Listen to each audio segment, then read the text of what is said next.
Bell वृक्ष भी अगर किसी के यहाँ है, समझ लो पूरा स्वर्ग, पूरा वैकुंठ, 33 कोटि देवता आपके आंगन में निवास करते हैं। आपके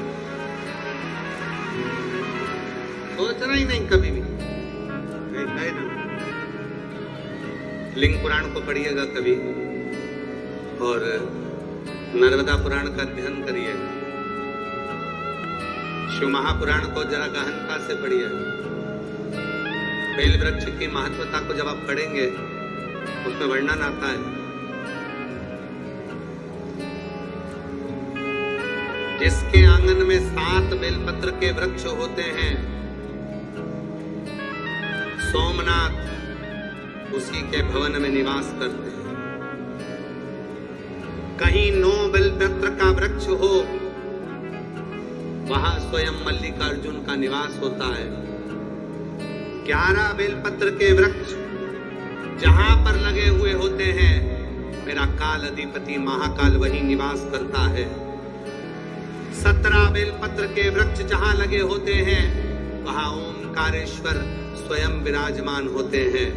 21 बेलपत्र के वृक्ष जहां लगे होते हैं, वह स्थान केदारनाथ बन जाता है। 31 बेलपत्र के वृक्ष जहां लगे होते हैं, वो स्वयं भीमा शंकर का स्थान बन जाता है।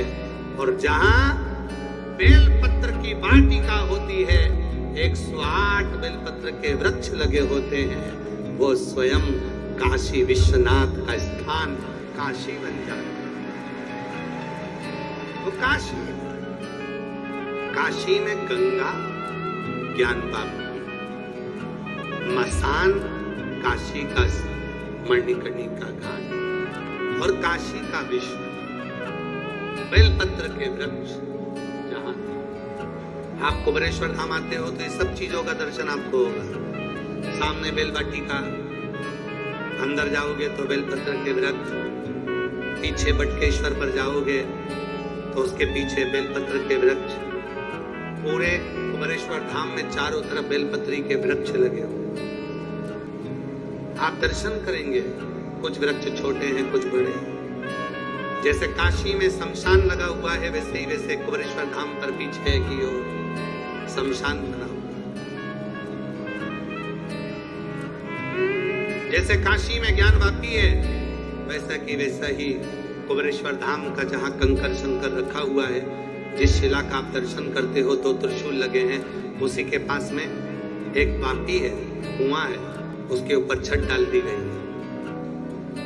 हृदय से जब हम शिव को पुकारे, शिव को, एक बेलपत्री का वृक्ष भी अगर अपने घर के आंगन में है, गमले में है, एक बेलपत्री का वृक्ष भी यदि हमारे यहाँ लगा है, समझ लेना संपूर्ण ब्रह्मांड का अधिपति भगवान शिव, भगवान नारायण और ब्रह्मा 33 कोटि देवता के साथ में हमारे यहाँ पर विराजमान है। हमें कहीं जाने की जरूरत नहीं। कभी आप लोगों का मन हुआ करे ना कि मुझे